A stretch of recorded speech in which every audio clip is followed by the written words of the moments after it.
Hello आशीष बाबू, आपने बोला कि आपने जो पार्ट वन में जो परसेंटेज बताया हमको उतना समझ में नहीं आया। तो बाबू हम फिर से बता देते हैं, समझना बढ़िया से। बाबू प्रतिशत, प्रतिशत यानी परसेंटेज। अब इस चीज़ को तुम समझो बढ़िया से, ठीक। प्रतिशत कहने का मतलब कोई भी वैल्यू का 1/100वां भाग, यानी किसी चीज़ का 100 में से कितना भाग। बाबू इसी का इसका मतलब ही होता है किसी चीज का किसी चीज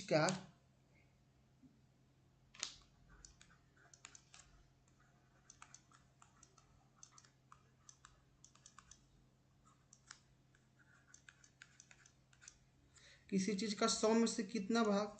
जैसे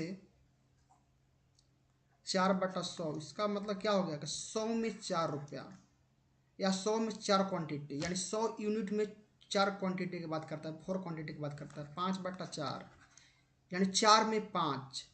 यहाँ पर क्या हो गया, अंश बड़ा हो गया। 3/2, 4/5। अब इसको हमको प्रतिशत में बदलना होगा, तो क्या करेंगे। तो बाबू प्रतिशत में बदलने के लिए हमेशा हम 100 से गुना करते हैं, सब में 100 से गुना होगा। जब हम प्रतिशत में बदलेंगे तो क्या आएगा, ये सब में 100 से गुना करेंगे तो यहाँ करेंगे तो कितना आएगा 125। यहाँ करेंगे तो कितना आएगा 150। यहाँ करेंगे कितना आएगा 80। 80% यानी क्या हो गया दोस्तों, 80/100, 150/100, 125/100। इसी का रूप है। जब इसको तुम तोड़ोगे ना P/Q के फॉर्म में, तो फिर 5/4 आ जाएगा। फिर 150/100 को तोड़ोगे फिर वही आ जाएगा। जब तुम इसको तोड़ोगे फिर वही आ जाएगा। यानी किसी चीज़ का 100 में से कितना भाग है, प्रतिशत का मतलब वही होता है।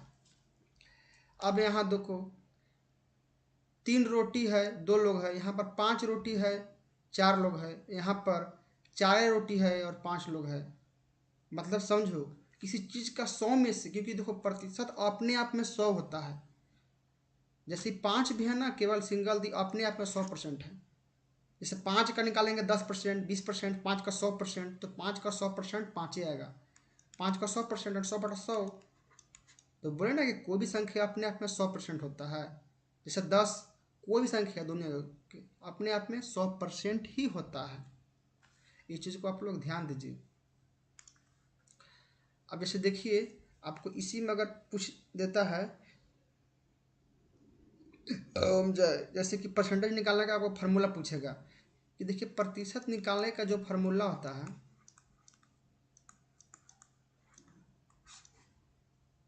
आप लोग कैसे निकालते हैं। जैसे आपका एग्जाम हुआ 500 का, आपने नंबर लाया 200, 200 ऊपर लिखा ना। बाबू काम कितना पर किए आप लोग 500, आपको प्राप्त कितना हुआ, ऑप्टेंट कितना हुआ 200, आपको इतना प्राप्त हुआ। तो प्रतिशत के लिए 100 से गुना कीजिएगा। तो प्रतिशत फार्मूला होता है आपको फाइंड बटा टोटल गुना 100।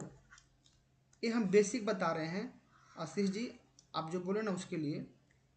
अब देखिए इसको हम ऐसे भी लिख सकते हैं, अंश बटा टोटल गुने 100। अंश बटा टोटल गुने 100। जैसे कोई रेशियो में है 1:2, ए का वैल्यू 1 है, बी का वैल्यू 2 है, तो कुल दोनों में कुल कितना प्रतिशत होगा। जैसे ए कितना प्रतिशत होगा, बी कितना प्रतिशत होगा, दोनों 3 रुपये हुआ, तो 3 अपने आप में 100 है। तो ए कितना प्रतिशत होगा बाबू, तो ए कितना होगा बाबू, 3 में ना 1 है, तो 1/3। और बी कितना होगा 2/3। देखो अंश बटा टोटल, टोटल आ गया यहाँ पर 2 एक 3 दोनों में, यानी ए कितना हो गया, गुना 100 करेंगे प्रतिशत, गुना 100 करेंगे प्रतिशत, ये आ गया कितना 33.33। ये आ गया आपको 66.66। आखिर है वही चीज़, ये चीज़ हम बोल रहे हैं कि प्रतिशत मतलब होता है जो वैल्यू तुम प्राप्त करते हो जितना में से वो नीचे रहेगा और गुना 100 कर दो। जैसे कहने का मतलब कि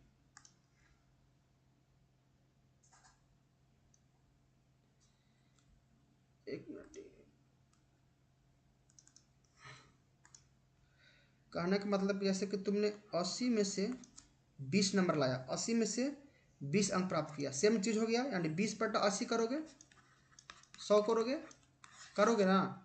ऐसे कहने का मतलब तुम 80 नंबर का एग्जाम हुआ, राम लाया 20 नंबर, श्याम लाया 40 नंबर, ये 80 में से ही। तो अब बोलेगा कि राम जो है श्याम से कितना प्रतिशत अधिक लाया, कितना प्रतिशत। तो राम का बाबू 20 से और श्याम का 40 है, तो इससे 20 ज़्यादा लाया ना। तो 20 किससे लाया, श्याम से। तो कुल किसके साथ तुलना कर रहे हैं, श्याम से, तो श्याम वाला नीचे गुना 100 हो गया 50%। इस केवल बेसिक फंडामेंटल है, इस चीज़ को समझने के लिए जब हम प्रश्न को सॉल्व करते हैं तो इसी चीज़ को तमाम लगाते हैं। जैसे कोई बोलेगा कि ए बी है सी है, से बोलेगा कि जो ए और बी है सी से 20% अधिक है, ए और बी दोनों सी से 20% अधिक है। जब अब 20% अधिक मतलब क्या, यानी ए भी 20% अधिक है और बी भी, यानी बी भी 20% अधिक है और ए भी 20% अधिक है। यानी बाब ये चीज़ तू समझ रहे हो, परसेंट अधिक है, तो यानी ए कितना होगा, 100% होगा। ये 20% अधिक है तो कितना होगा दोस्तों रियल में, ये भी 120 हो जाएगा, ये भी 120 हो जाएगा, होगा ना। जब 20% बी भी अधिक है, ए भी अधिक है 100 से, तो ये भी 120, ये भी 120, ये भी 100 रहेगा। अब इसने प्रश्न पूछेगा कि या तो ए और सी का अनुपात निकालो, तो A/C करेगा, 120 अनुपात 100, तो 20×6 = 20 = 25। अनुपात निकालो जो सबसे सरलतम रूप हो, ठीक ना, तो छोटा 6:5 हो गया।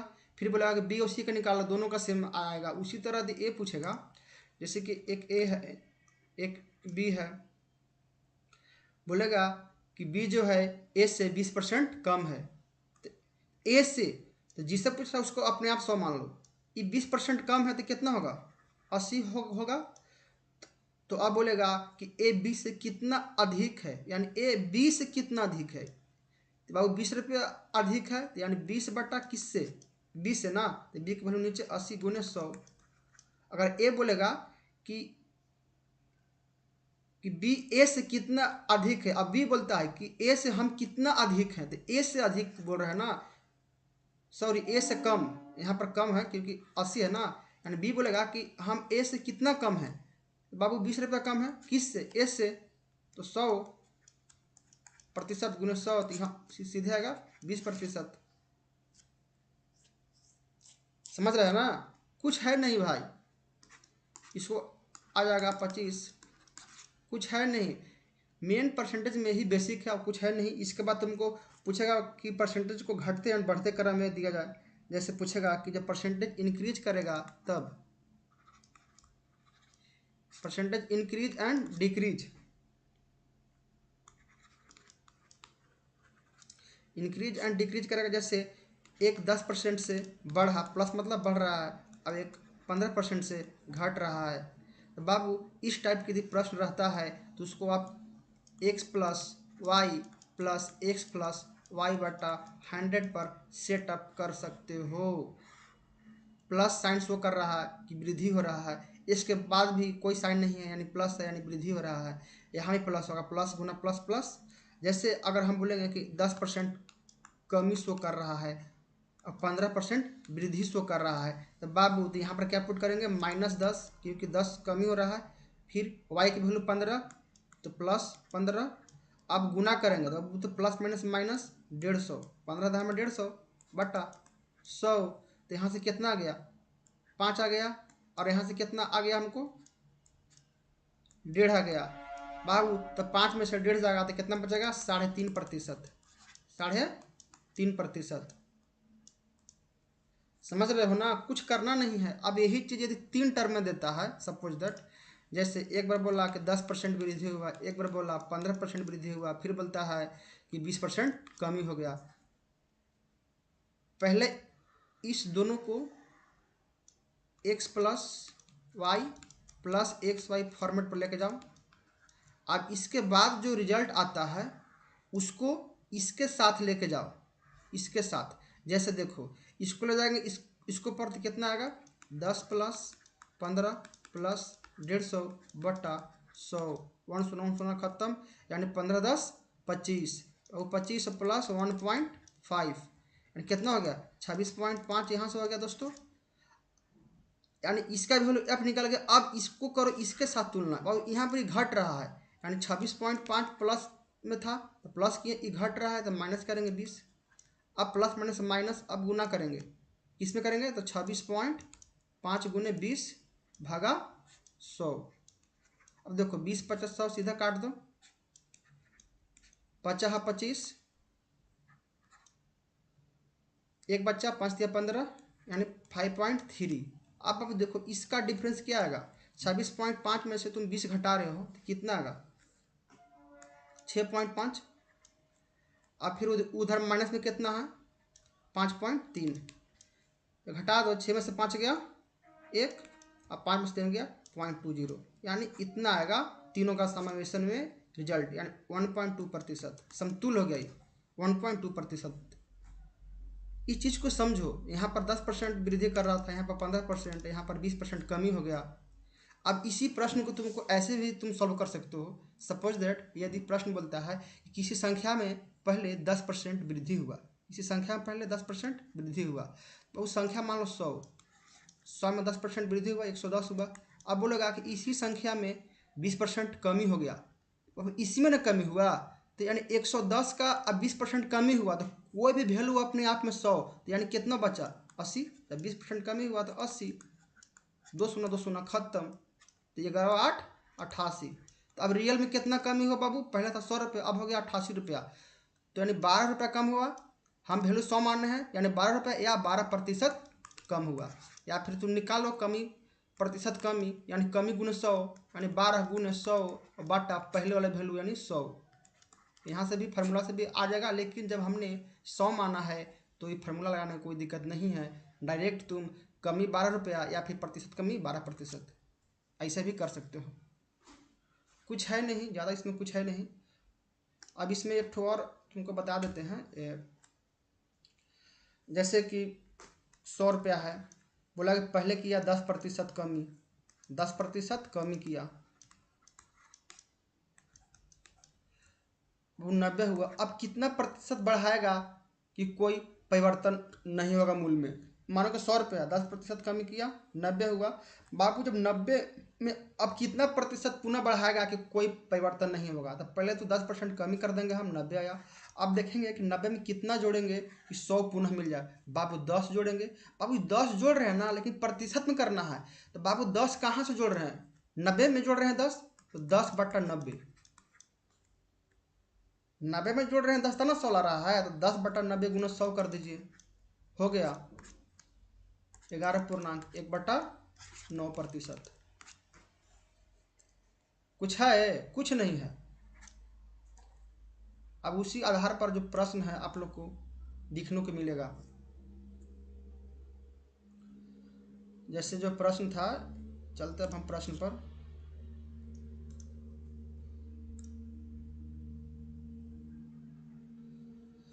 अब देखिए आज जो हम सेट का दूसरा नंबर प्रश्न जो दिए हैं, सॉरी फर्स्ट नंबर प्रश्न, यहाँ देखिए क्या है। एक मिनट ठीक है। देखिए फर्स्ट नंबर प्रश्न क्या है, किसी संख्या को पहले 20% बढ़ाया गया। बाबू किसी संख्या, तो हम आंख बंद के मान लेंगे 100। देखो 100 मान लिए, पहले 20% बढ़ाया, दोस्तों हम सीधे कर दिए 20% बढ़ाया यानी 120 कर दिए। ठीक, घटाता तो 80 कर देते, फिर उसी संख्या को 20% घटाया, फिर उसको 20% दोस्तों घटाया।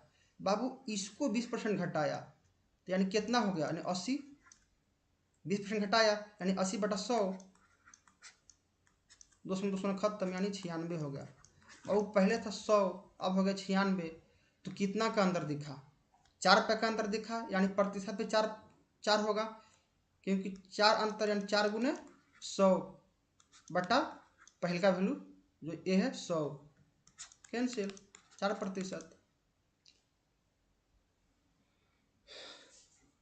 समझ रहे हैं ना? ये जो 4 रुपया कम कहाँ से, पहले 100 रुपया था, अब आ गया 96 रुपया, तो 4 रुपये ना कमा, वो 4/100 और निकालना है प्रतिशत, तो 100 से गुना करोगे ना, तो वही चीज़ बात यहाँ की है।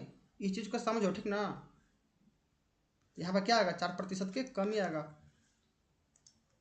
इस चीज़ को नोट कर लेना, ठीक, बढ़िया से। अब ऐसा प्रश्न दोबारा नहीं छूटना चाहिए। अब देखो सेकंड प्रश्न,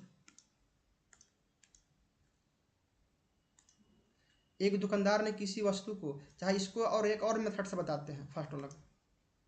देखो जैसे अभी हम बताए थे, जब कभी घट रहा है कभी बढ़ रहा है, तो हम बता क्या हम बोले थे कि x plus Y plus X Y बटा 100 पर ले जाने के लिए बोले थे ना। ये फॉर्मेट याद है ना? बोले थे पहला बढ़ रहा है तो +20, घट रहा है तो -20, दोनों को गुना करेंगे, प्लस माइनस माइनस, 20 गुना 20 400 बटा 100, 20 कैंसिल, 200 कैंसिल, और -4%, यानी कोई चीज़ 4% कम ही हुआ। इसे भी कर सकता हो, कोई दिक्कत, या 100 मान लो या इस फॉर्मूला को लगा दो, कोई दिक्कत नहीं है। चलो दूसरा में, दूसरा क्वेश्चन क्या है? दूसरा है, एक दुकानदार ने किसी वस्तु को क्रय मूल्य से 25% अधिक अंकित किया। बाबू अब देखो यहाँ पर थोड़ा हम प्रतिशत के दिए थे, लेकिन इसमें एक प्रश्न आ गया है प्रॉफिट एंड लॉस से, यानी अंकित मूल्य और बटा से, ठीक ना? तो इसको भी देखो, कोई दिक्कत नहीं है, आसानी से बन जाएंगे। एक दुकानदार ने किसी वस्तु को क्रय मूल्य से 25% अधिक अंकित किया। पहले बात तुम समझो, क्रय मूल्य जो अंकित मूल्य जो होता है वो हमेशा क्रय मूल्य से अधिक ही रहेगा, यानी MRP, मैक्सिमम रिटेलर प्राइस। जैसे हम लोग कोई सामान खरीदते हैं, उस पर जो MRP जो लिखा रहता है, उसका मतलब है कि जो रिटेलर है, जो दुकानदार है, इससे अधिक में बेच नहीं सकता, कम में बेच सकता है, लेकिन इस वैल्यू से अधिक में बेच नहीं सकता है। तो MRP का मतलब वही होता है, मैक्सिमम रिटेलर प्राइस। तो अब चलो देखते हैं कि एक दुकानदार ने किसी वस्तु को क्रय मूल्य से, बाबू क्रय मूल्य हमको मालूम है नहीं, लेकिन सब चीज़ प्रतिशत में है, तो हम मान लेंगे क्रय मूल्य 100। बाबू जब क्रय मूल्य 100 माने और क्रय मूल्य से 25% अधिक अंकित किया, तो दोस्तों तो यानी MRP कितना वो बेचा होगा, 125 में, 125 में बेचा होगा, ठीक। और उस पर 12% का छूट दिया। बाबू कोई भी दुकानदार छूट देगा किस पर, MRP पर ही देगा ना। जब वो लाभ भी कमा रहा है और छूटो दे रहा है, तो जाहिर सी बात है कि वो छूट देगा हमेशा अंकित मूल्य पर। अब वो लागत मूल्य पर छूट देगा तो उसको घाटा ना हो जाएगा हो। मान हम 100 में खरीदे तो 10% छूटे दे दिए, तो हम घाटा में ना चले गए। तो ये छूट किस पर दे रहा है, 125 पर छूट दे रहा है। बाबू जो हमारा MRP है इस पर छूट दे रहा है कितना, 12% छूट दिया दोस्तों। तो बेचा कितना, 88% में, यानी 88/100 में, प्रतिशत यानी 1/100 यानी 88/100 में। अब देखो तो लाभ प्रतिशत कितना होगा, 25/5 125, 25 चौके 100 और 400 हो गया 88, 22 बार में 22/5 110। यानी कहने का मतलब कि चिरकुट 12% छूट देकर भी 110 में बेच रहा है। खरीदा था कितना में, 100 में, अब बेच दिया कितना में, SPN यानी सेलिंग प्राइस 110 में। तो बाबू इसको लाभ कितना हुआ, 10 रुपया। अब प्रतिशत लाभ कितना हुआ दोस्तों, बाबू 10 रुपया लाभ कितना में हुआ, इसको 100 में निकालना है प्रतिशत, 100 से गुना कर दो, हो गया 10%। या फिर फॉर्मूला पर सेट करो, लाभ गुने 100, लाभ गुने 100 यानी लाभ गुने 100 बटा क्रय मूल्य यानी CP 100 था ना, लाभ हमको 10 रुपये निकला, 100 है 110 है, तो लाभ 10 रुपये ना हुआ, 10/100 यानी लाभ बटा CP गुने 100, यानी लाभ बटा CP गुने 100 कर दिए, हो गया 10%, यानी ऑप्शन नंबर एप्पल। कुछ है एकरा में, कुछ नहीं है।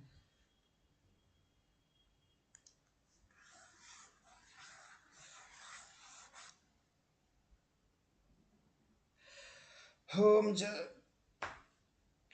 अब चलते हैं नेक्स्ट प्रश्न।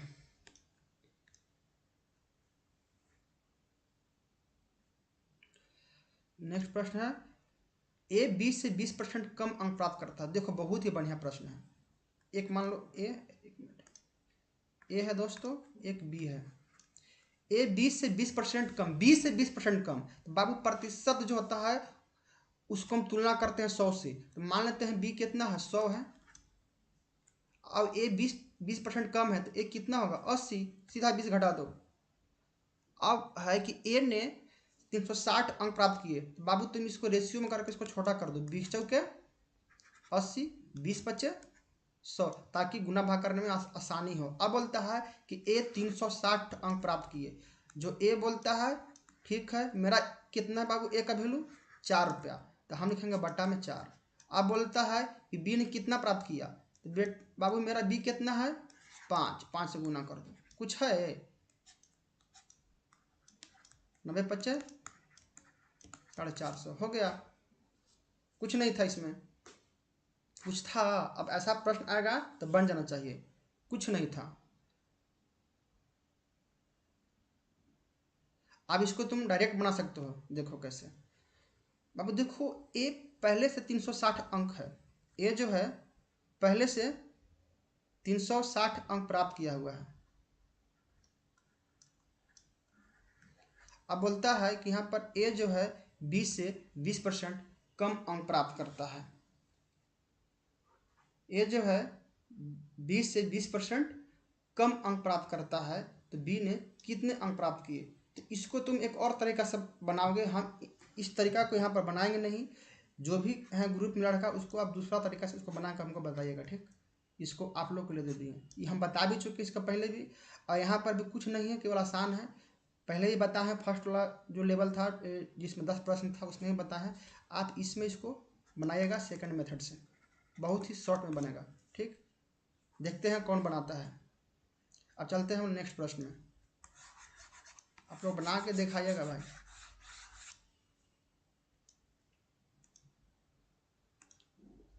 तो हो गया। चौथा प्रश्न है कि अब देखो चौथा प्रश्न बोलता है एक संख्या का 40%। बाबू एक संख्या, आप संख्या को 100 मान लो, चाहे x मान लो, चाहे y मान लो, कुछ मान लो, ठीक? 40% बराबर दूसरी संख्या का 20%, तो दोनों का अनुपात ज्ञात करें।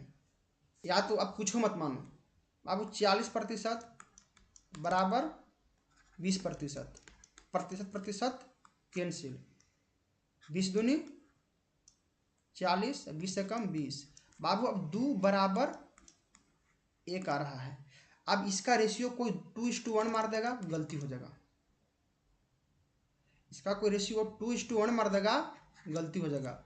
बाबू 2 बराबर 1 कहने का मतलब कि इसके बगल में कुछ वैल्यू छुपा हुआ है, इसके बगल में कुछ वैल्यू छुपा है, इसको लिख सकते हैं 2/1 बराबर 1, ये भी तो लिख सकते हैं ना?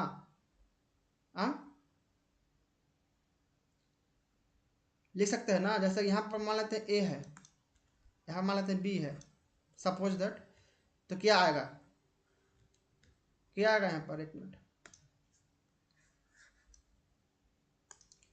ए बट्टा बी बराबर क्या आएगा 1/2। अब 1/2 यानी क्या हो गया 1:2 हुआ, तो सही कौन हुआ?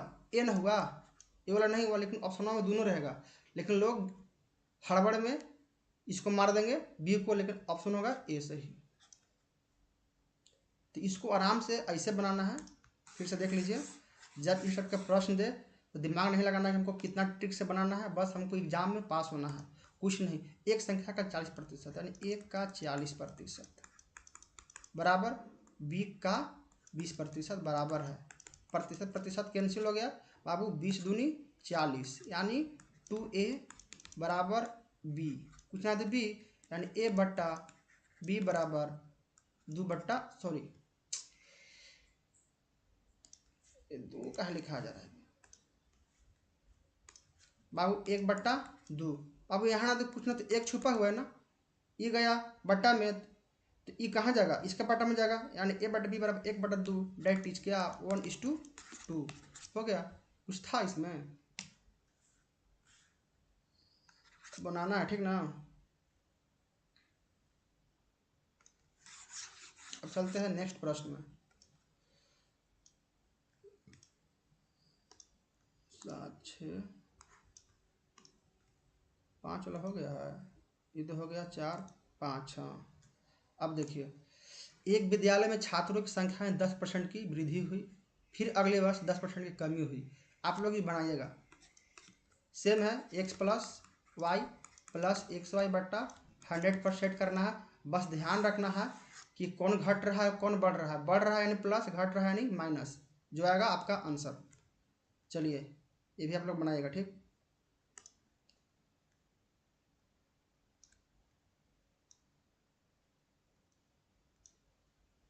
अब आते हैं छठा प्रश्न में। छठा क्या बोलता है, एक व्यापारी 20% छूट देने के बाद भी 25% लाभ कमा रहा है, तो एमपी और सीपी यानी एमआरपी और सीपी का अनुपात यानी कॉस्ट प्राइस का अनुपात क्या होगा। देखो एक व्यापारी 20% छूट देने के बाद भी 25% लाभ कमाता है, तो जाहिर सी बात है छूट तो देगा, लेकिन छूट देगा किस पर दोस्त, एमआरपी पर। अब देखो बाबू ये छूट किस पर दिया होगा, एमआरपी पर। बाबू 20% छूट दिया एमआरपी पर, तो बेचा कितना में होगा, 80 में बेचा होगा, बेचा होगा ना 80% में। तो इसको लाभ कितना होता है दोस्त, 25% लाभ हुआ इसको। बाबू ये भी बेच रहा है, अब 25% लाभ यानी कितना हो गया, 125 विक्रय मूल्य। 25% लाभ मतलब कौन चीज, 125 में बेचा, कोई वैल्यू अपने आप में 100, 25% लाभ यानी 125 में बेचा। अभी 20% छूट दिया यानी कितना में बेचा, 80 में बेचा। बाबू तो यहाँ 100 लिख सकते हैं इसका जगह पर, प्रतिशत की जगह पर 20 चौके 80, 20 × 100। अब देखो मेरा यहाँ से क्या निकलेगा, एमआरपी निकलेगा। एमआरपी एमआरपी निकलेगा कितना, 125 × 5/4। इसको अभी छोड़ दो ऐसे, इसको अभी ऐसे ही छोड़ दो। अब बोलता है कि ये मेरा एमआरपी निकल गया, तो बाबू मेरा सीपी कितना होगा, ये 125 जो आया, ये 125 कैसे आया, जब हम सीपी माने होंगे 100 रुपया तबे ना बेचा 125 में। जब सीपी होगा 100 रुपया तबे ना 25% लाभ यानी 125 में बेचा, कब, जब सीपी होगा 100। ठीक है, तो एमआरपी अनुपात सीपी, बाबू एमआरपी को तो वैल्यू है इतना और सीपी को हो गया 100। अब देखो 500 हो गया 20 बार में, ठीक। अब देखो 25 5 के 20 हो गया 25/16। अबे गलती क्या हो गया, अबे कहाँ गलती हुआ, कहाँ गलती हुआ, एक मिनट एक मिनट, गलती किधर हो गया। 20% छूट देने के बाद 80 में, ठीक तो है, यानी 125, एक मिनट, 125/80 × 100, 25 20 चौके 80, 20×5 = 100, 125 × 5 हो गया, 625/4 हो गया इसका एमआरपी। ठीक तो है, ये ऑप्शन ही गलती है, ऑप्शन ही गलती है, ऑप्शन ही इसका दोस्तों गलती है। एमआरपी जो होगा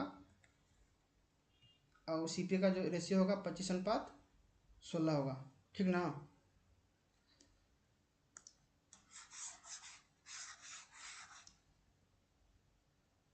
अब चलते हैं नेक्स्ट। इसमें एक गलती दिया है दोस्तों, इसको दिमाग मत लगाना। देखो एक व्यापारी 20% छूट दिया, बाबू जब 20% छूट दिया तो बेचा कितना में, 80 में बेचा।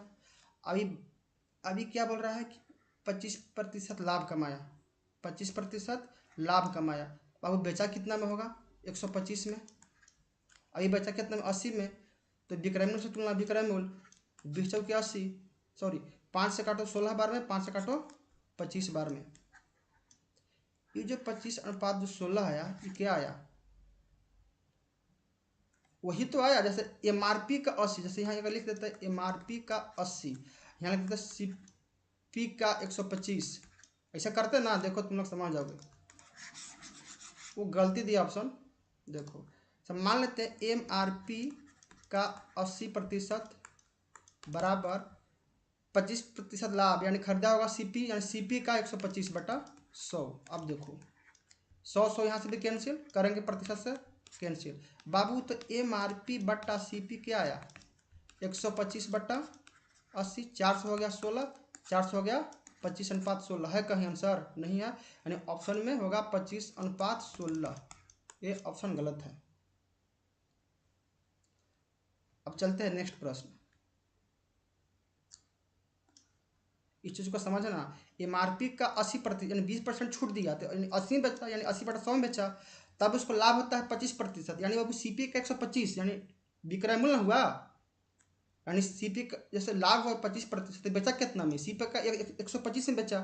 यदि हम CP 100 मानते हैं तो यानी 125 करते हैं, तो हम इसलिए यहाँ पर किए CP का 125/100 यानी MRP बट्टा CP बराबर 25/16 यानी 25:16 है यहाँ पर। जो आंसर में नहीं है गलती दिया है। ठीक,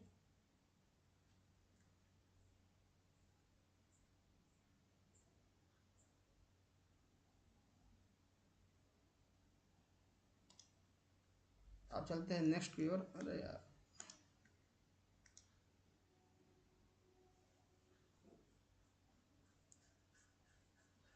अगला प्रश्न है, छठा है ना, 7वां।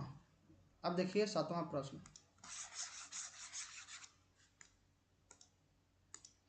यदि किसी संख्या में 25% की बढ़ोतरी हो जाए तो वह 150 हो जाती है। देखो कोई भी संख्या मान लो XYZ, अब हम मान लेते हैं 100। बाबू 100 में हम 25% बढ़ाएंगे तो कितना होगा, 125 होगा। हम किए तो 125 होगा, लेकिन ई कोची बोल रहा है 150। वो जो बोल रहा है 150 ऊपर और हम जो बोलेंगे नीचे। ध्यान से सुनिए, इसी संख्या में 25% बढ़ोतरी 125 हुआ, तो वह संख्या 150 हो जाती है। मेरा कितना हो रहा है 125, किताब वाला हो रहा है 150, तो किताब वाला ऊपर मेरा वाला नीचे। अब निकालना मूल संख्या, मूल संख्या यानी 100, क्योंकि हम 100 ने माने मूल संख्या। हो गया 25×5 125, 25×6 150, 5 से 20 बार में 100, 20×6 120। And option number cat.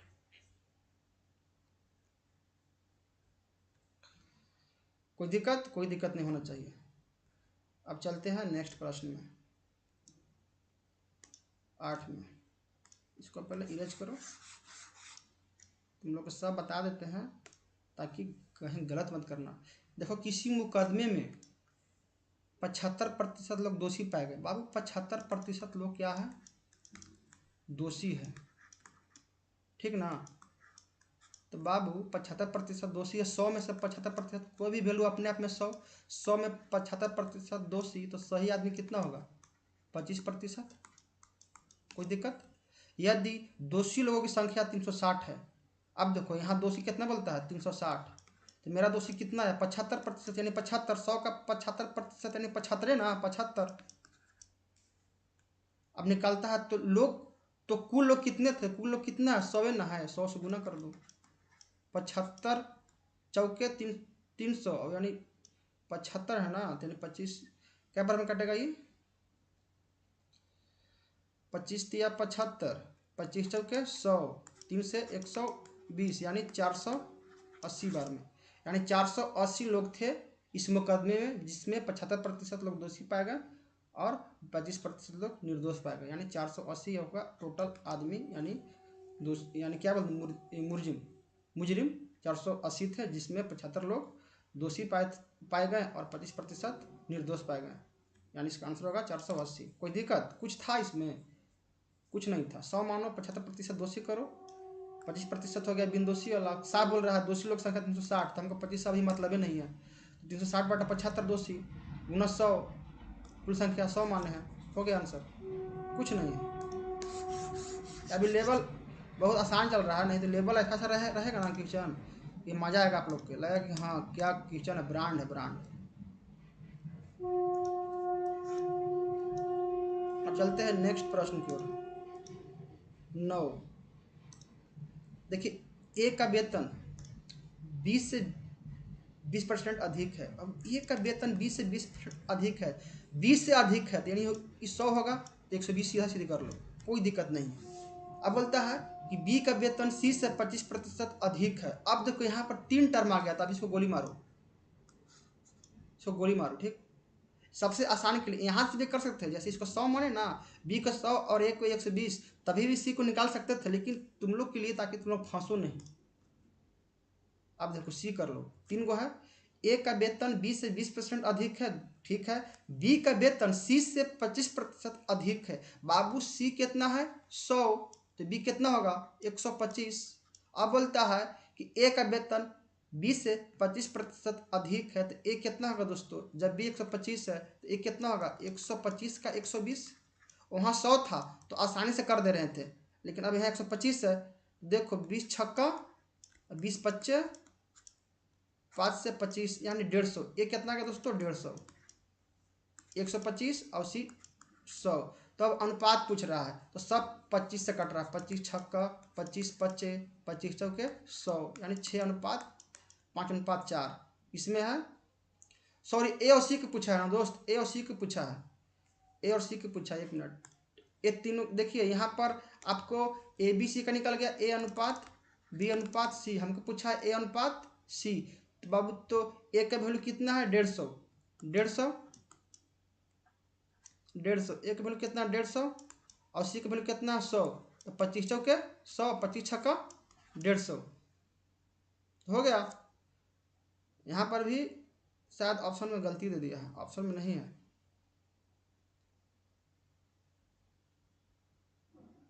Option में नहीं है। यहाँ से भी निकल सकता था 6:4, यहाँ से भी निकाल दीजिएगा 6:4, यानी इसको और छोटा कीजिए, 2 तिया 6 2 दूनी 4 3:2। तो कहीं दिख रहा है 3:2 वाला फंक्शन? हाँ ये का है 5 तिया 15 5 दूनी 10। देखिए घुमा के दिया है, 5 तिया 15 5 दूनी 10, इसमें 5 से गुना करेंगे तो 15 और 2 में करेंगे तो 10, तो हो गया 15:10 हो गया ना। दिया है लेकिन छोटा में नहीं दिया है, उसको 15:10 में दिया है। वो ऐसे प्रश्न देते हैं लोगों को फंसाने के लिए। ये जो दिया ना 15:10, ऐसे प्रश्न लोगों में फंसते हैं, क्योंकि वो तो निकाल रहे हैं सही निकाल रहे हैं 3:2, लेकिन 3:2 इसमें बन रहा है ना 5 तिया 15 5 तिया 15 5 दूनी 10 3:2। तो यहाँ भी 3:2 है, 5 में इसमें गुना करेंगे 5 से इसमें करेंगे यानी 15:10 यानी 15:10 यानी option number B, option number B जाकर होगा सही, ठीक ना। बहुत ही आसान प्रश्न था, कुछ था इसमें नहीं।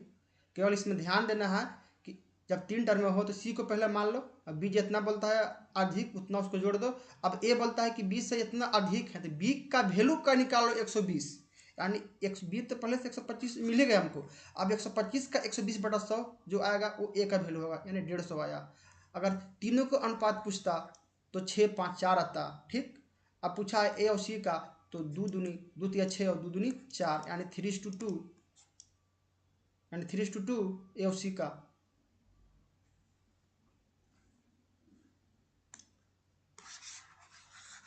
कोई दिक्कत?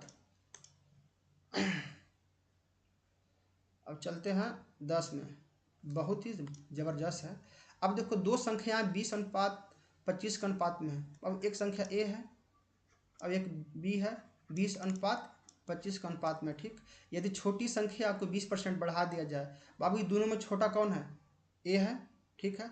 और बड़ी संख्या को 20% घटा दिया जाए, बाबू 20% इसको बढ़ाने का मतलब क्या, 120 120 ना बाबू, तो 20 का 120 करेंगे यानी इसका, तो कितना हो गया 24, यानी 20 से हो गया 24। अब इसको कितना बढ़ा रहा है, इसको कम कर रहा है 20%, अब 20% कम कर रहा है तो कितना हो गया 80, यानी 25 का 80, 80/100, 25 चौके 100, ये हो गया 20, यानी 24:20। अब देखो 4 छक्के और 4 बच्चे 6:5 इसमें है तो डी में है। कुछ था कुछ नहीं था, कुछ नहीं था, कुछ नहीं करना है।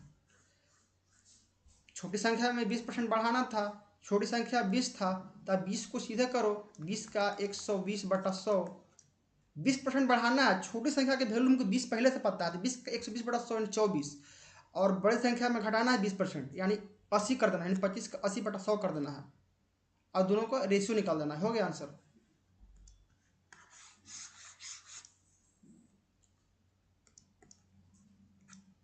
दोस्तों आप लोग को कैसे लगा बताइए, जो भी ग्रुप में जुड़े हुए हैं आप लोग, फ्रेशर लोग के लिए, जो लोग पढ़ चुके हैं उनको तो बहुत आसान लग रहा होगा, बहुत आसान है, हम तो इसे रगड़ देंगे। ठीक है, अभी लेवल आएगा तब आप लोग का भी पता चलेगा कि आपको कितना पानी में है।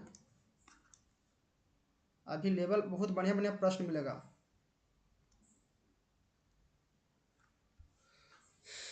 प्रश्न बहुत अच्छा अच्छा आएंगे, लेकिन जो भी अभी 10 प्रश्न का सॉल्व किए उसमें एक प्रश्न का जो ऑप्शन नहीं मिल रहा था,